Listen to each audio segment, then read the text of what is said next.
Greetings, coaches and officials. Tracy Henry here with the Illinois High School Association. As we get closer to the IHSA competitive dance season kind of coming to about our midpoint, we wanted to just provide a little education as we move into our sectionals and potentially state opportunities for many of our teams here in the state.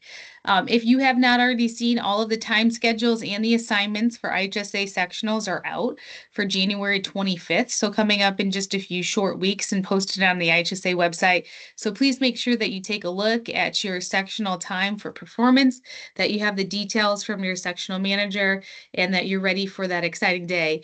Many of you have also seen in your tracker area where you've been asked to rate 16 officials this year. It keeps track of the number of ratings that you've submitted for our officials. We're asking that you continue to update officials throughout the season. This is our first year of that new policy change, so there will not be a consequence if you don't meet that 16 ratings, but you should see the number that you've already submitted this year. We just ask that you continue to update those throughout the season. I'm joined here by two of our leaders when it comes to competitive dance. Our tech tips are going to be presented today by IHSA rule interpreter Cindy Albright, and we also have one of our clinicians with us, Gina Dryden, who is going to talk about staging. I'm going to move forward with our presentation and then turn it over to Cindy Albright here. Cindy, go ahead and unmute. Sorry. Just one second. There we go. Thank you, Tracy, and thanks for the opportunity to share tech tips in the final weeks of our regular competition season moving into the postseason. One of the first tech tips I wanted to talk about jewelry. We're already in the final weeks of our regular season, and we're still seeing some athletes taking the floor with jewelry on. As a reminder, wearing hard jewelry is not permitted, except for when it's securely affixed to a costume or hair. It's Rule 4.1.1. This would be a 1-point minor legality deduction. So coaches, please remind your athletes to remove all jewelry before they line up to take the performance floor to avoid that deduction. The next thing I want to talk about are costumes and long flowing skirts. And as you can see from the image here, this athlete is wearing a long flowing skirt that she is in an extended horizontal lift, and the skirt is hanging in the faces of the back spot and her bases. This is illegal per Rule 4.1.2b on page 33. Again, it's another minor 1-point legality deduction. A couple of tips from our tech officials. Please secure the skirts before you perform the lift. If you have that top person take the bottom of her skirt and simply tuck it into her leotard so that when they're lifting her, that skirt is not hanging in the bases of the base or spotter. Another tip would be to have those bases when they're going into the lift, just to grab the bottom of the skirt and secure it in their hands while they're lifting the athlete, and you can avoid that deduction as well. We are seeing a lot of gloves this season, and they can really enhance a performance. However, gloves that do not have non-slip substances on the palms and palm side fingers are not appropriate for extended stunts, lifts, or for tumbling skills. Coaches, it is very difficult for the officials to tell if the gloves have a non-slip palm. And so if you could simply advise the technical official on the floor, that will help us make sure that you're not getting that deduction if you do have that non-slip substance. The performance surface. We are sometimes seeing where an athlete will drop a palm or a hairpiece will fall on the floor, and it's in the way as the team is performing the remainder of their routine. It could be stepped on, and then a 1-point minor legality deduction would apply per Rule 217A. Simply have an athlete just pick that object up and toss it out of the way. You will not receive a deduction if it's picked up and tossed off the floor, or tossed at least out of the way. And finally, wanted to give you some reminders about inversions. So if you have an inversion where the lowest base of support is below prep level, All of these inversions are per Rule 3.6 B and C. If it's below prep level, contact must be maintained between at least one base or spotter and the top person until the top person is either no longer inverted or their hands are on the performance surface. If the lowest base of support is at prep level, and a reminder that's approximate shoulder level, that would require at least two people on the performing surface to be in a position to protect the head and the neck of the top person. Contact must be maintained again between at least one base or spotter until the top person is no longer inverted or their hands are on the performance surface, and the contact must be sufficient to stabilize or control the top person's position. So remember, if the support, lowest base of support is below prep level, you need contact with one base. If it's at prep level, you're going to need that additional spotter to help protect the head and the neck of the top person. Another reminder, an inverted top person may pass through an extended position, but they must not begin, end, pause, or stop in an inverted extended position. And that's Rule 4.3.2. All of those rules can be found on page 37.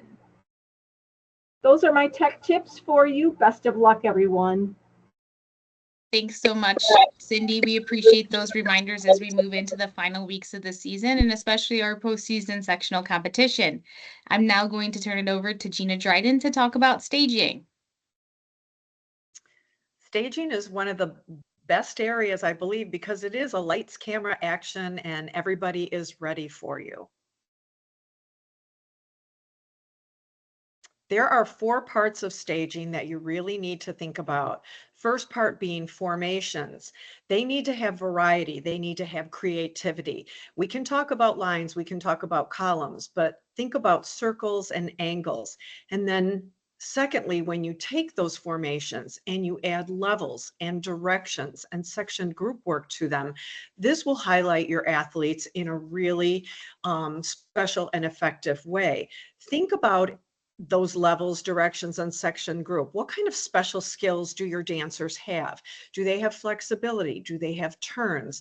Maybe they're exceptional at leaps, or maybe even those tumblers that can do those aerials. This is where you want to pull them out and enhance those skills within your staging. Everybody doesn't have to be doing everything, which is why you can utilize groups and different pieces within your staging.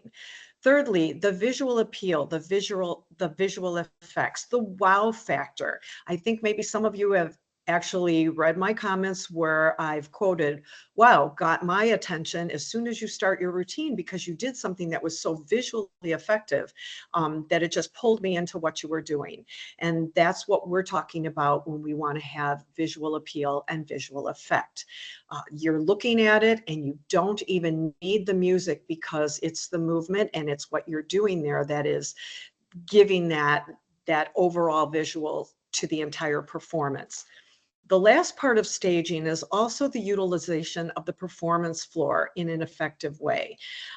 This is spatial awareness, not only of the floor and the markings, but the dancers around you. And this is where your spacing comes in. So even though it's staging with all that visual, your spacing is judged here as well.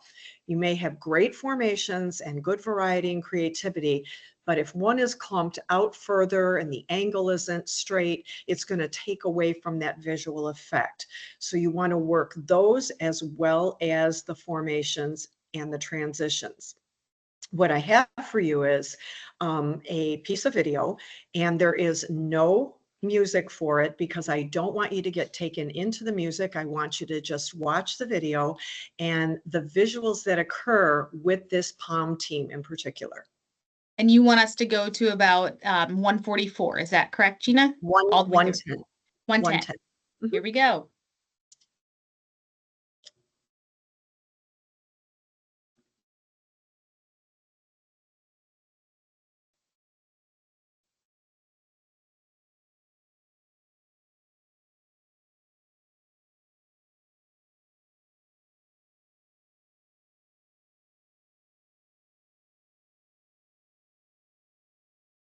I don't see it. Oh, oh, well, thank you. I'll go ahead and I'll play that one more time. I'm sorry, Okay, Gina. thank Thank you. I'm you. sorry. No problem. Okay, here we go. All There it right, is. Do you see it now? I Sorry for see it. that pause. We're Oh, ready to that's okay. go.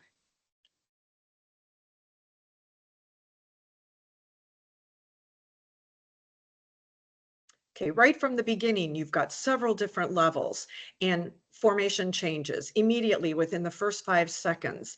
Those groups were so seamless that they just, you blinked. And if you blink too much, you're going to miss it. We got some unison dancing, and sure, their precision is very, very good. Their timing is excellent. But what you're seeing is lines and columns that are changing. They're using the floor. They've just broken into 3 different groups and layers, and you are getting a wow factor from every perspective of this performance. They've highlighted those that have those special skills, and their turns and their leaps are excellent, utilizing palm work with the 2 groups on the side. Again, switching, going into columns, which is not the greatest formation, but they've managed to do it quite well. And there are visual rippling up from the back to the front. Again, level changes within these, and working the floor from stage left to stage right, upstage and downstage. You've had about a minute's routine here, and you've had multiple changes and directions, and they gave you a wow factor that you didn't even need music to watch them. You needed to see it again in order to not miss everything that you saw. So this is what we're talking about when we say visual effects, directions, levels, and highlighting those special skills within your staging. Thanks so much, Gina. Thanks so much, Cindy. We appreciate those tips as we move into the end of our season. I know our advisory committee wanted us to create a couple of opportunities in which we could better describe the tools that we're utilizing to judge your teams at each contest, and then also as we move forward to the postseason. So good luck, everyone, and hope that this was helpful. Take care.